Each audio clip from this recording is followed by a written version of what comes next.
there are 3 dates in July that we need to be aware of. July the 7th, the 14th, and the 24th. And I'll explain why, what the astrology and numerology looks like, and why these are key dates for the month of July in these psychic predictions for 2025. And I'll start with July the 7th. Now, I'm filming this on July 4th, so happy Independence Day for the Americans.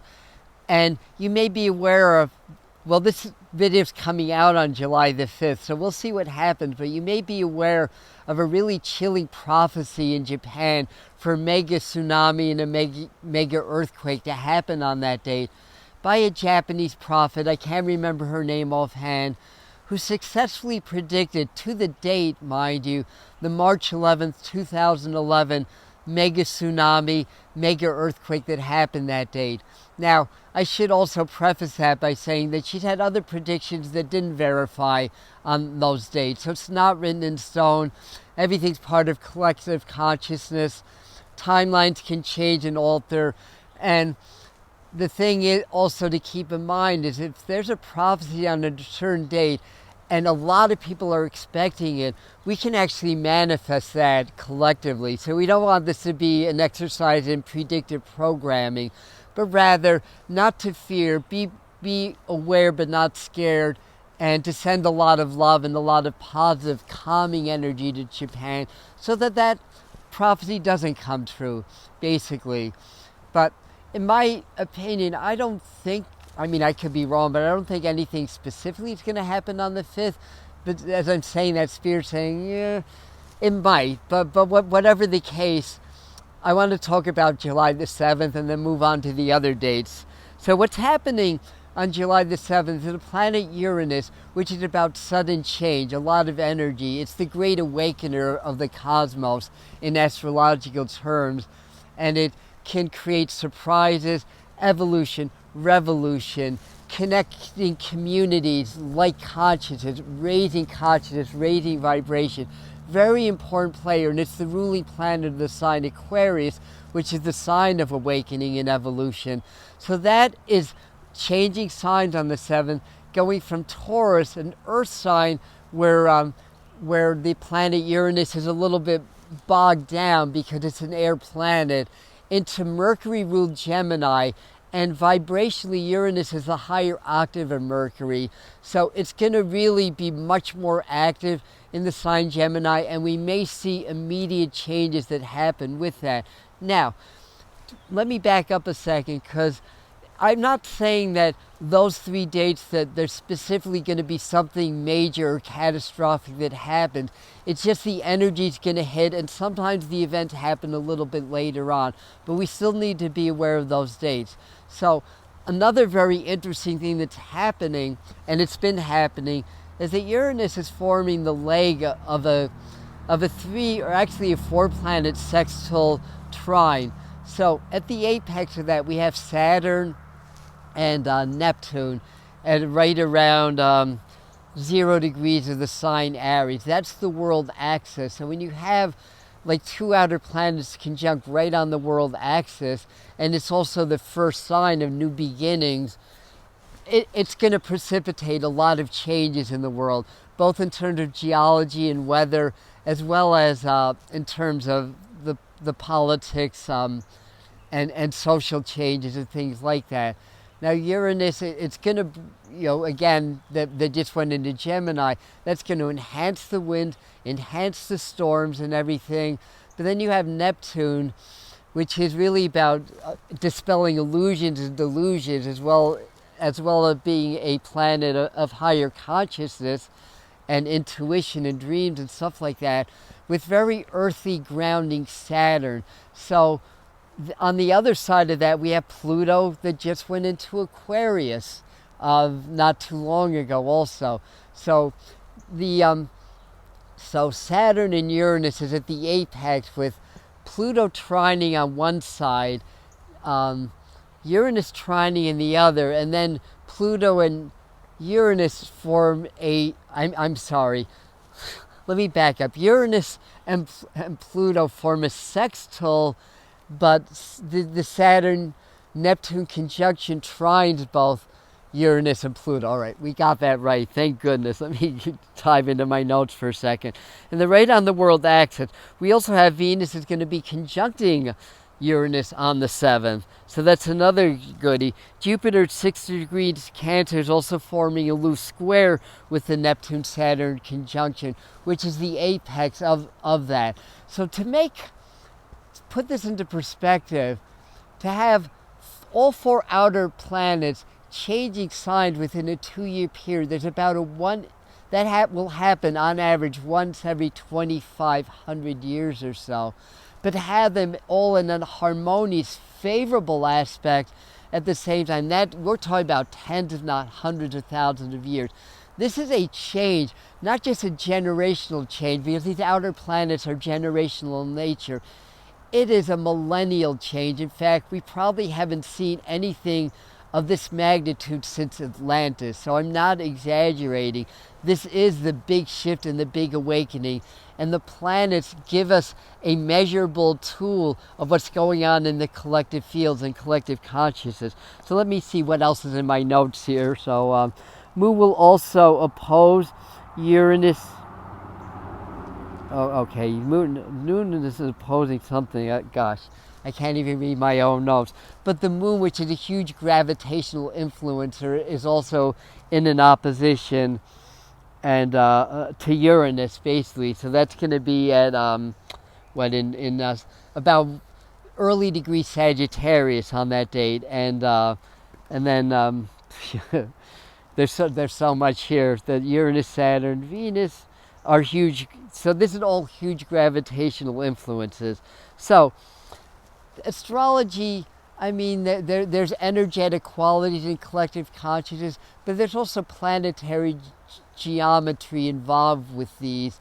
And every planet exerts some kind of a gravitational force, some stronger than others, on the sun, on the earth, and so forth and so on. So this also helps to create changes within the sun. So what we're going to see is an increase in solar activity again. And with these large coronal holes and these coronal mass ejection, it streams plasma and ions onto the earth, and that affects the earth, it affects the weather, it affects the geology, it enhances earthquakes, volcanoes, and all that stuff, as well as the effect it has on consciousness. It affects the politics, affects global strife and struggle and everything. And the apex is right on the world axis, so this is going to precipitate big changes. So in my notes, astrology, weather, we said that, as well as collective conscious, very strong influence, and will likely increase solar activity. Okay, so speak on the planets, new signs and their influence. Uranus is the great awakener. We spoke on that coming into Gemini, which is very much about communication, about air and stuff like that. Pluto in its generational, that happened every, it's 20 years at a time, transiting the sign Aquarius now. That hasn't happened since the Revolutionary War, actually. So we're having a lot of revolutionary activities now, and then of course we have Neptune and Saturn in a tight conjunction. That's going to be almost exact on July the 14th. So we're going to get on that in a second. Also in numerology, it's going to be the 5th actually, but the 7th is going to be on a universal 5-day in numerology, in a universal 16 months. So July is a 16 month. That's the tower in tarot, and the symbol in Chaldean numerology is the shattered citadel. So when we go through a 16 transit, the tower falls to build on new foundations. So everything's lining up for huge changes. The 7th is a big day. Something may happen on the 7th, maybe a few days later. So what else? So it's supercharged. Again, the number 5 is Mercury rules, so Mercury has a lot of power on that date. And Uranus again is going into Mercury ruled Gemini. Okay, hello. So Anyway, so July the 14th, that's the next day on the docket. What's happening? The Saturn-Uranus conjunction peaks.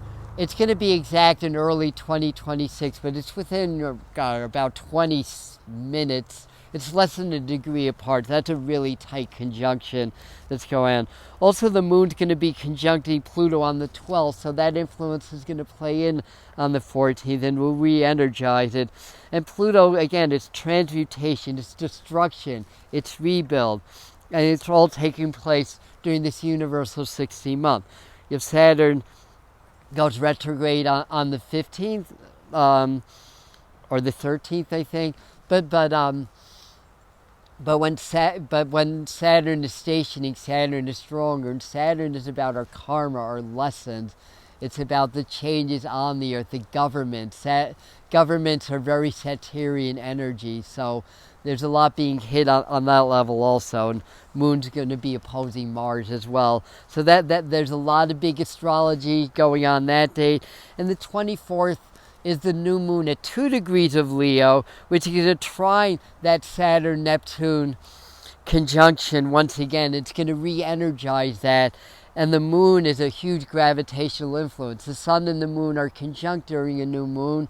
It affects the tides, it affects our consciousness. I mean, we're chemically like 95% water and elementally about 74% water, basically.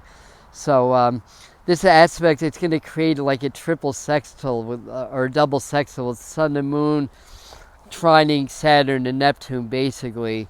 And the sun and moon are also going to oppose power player Pluto, basically. So big things. So what can we expect? Big geological activity, solar storms increasing, changes in the global conflicts, increases in the global conflicts. Though there are some aspects that favor diplomacy also, which I think is going to really kind of get going in July, but more so in August and September. But I think in the meantime, there's going to be a lot of escalation in the conflicts, unfortunately. But a lot of openness to higher consciousness. So there's going to be a lot of solar light activations that's going to affect our DNA, affect our frequencies, or the frequencies that affect our bodies and our energetic fields, as well as the velocity of energies increasing. That's going to precipitate awakening. It's going to create changes within our mind, our hearts, and the way that we see things and things of that. So many people are going to begin to have significant spiritual awakenings as a result of this. A lot of breakthroughs in things like child trafficking could come out, especially later in the month, as well as some of the agendas behind the wars, behind the politics, things of that nature. A lot of exposure to the dark side of our own nature and the collective, exposing a lot of truths, basically. And there's something else I wanted to say about consciousness, but I can't remember what that is. Maybe a drink of water will help. But it's going to be very active for DNA, activations, which awakens higher, superhuman gifts. So this is a good time to really double down on our meditation, to send a lot of love out there into the collective, to do a lot of group prayer, individual prayer, to help to smooth out the rough edges of this transition. But make no mistake about it, this is a huge millennial change that's going on in society that's going to lead to our golden age of enlightenment. And things are going to get worse before they get better, but they are going to get better. And a lot of the changes will be expressed in the earth. So geological events, earthquakes, volcanoes, we're probably going to see some really big ones. I've got other videos that detail that more. And it's going to put Donald Trump and other world leaders on the hot seat. And I think as the month goes, especially as we get past the new moon, I think we're going to see a lot of changes. I mean, he may not be forced down or stepped down that soon, but a lot of pressures on that. And a lot of truths are going to rise to the surface. As these towers fall, it's going to expose a lot of truths, agendas with pandemics, medications, politics, voting, manipulation, agendas behind wars, agendas behind pandemics, so forth and so on. So a lot is going to be unveiled, and these are the dates that are going to precipitate that. So during these dates especially, and if I am free on any or all these dates, I'm going to just hop on live and lead a group of meditation and prayer for you guys. So I'll see if I'm able to do that. But this is what we need to do, because we want to capture the positives and mitigate the negatives and challenges. I mean, change is going to happen. It's going to get harder.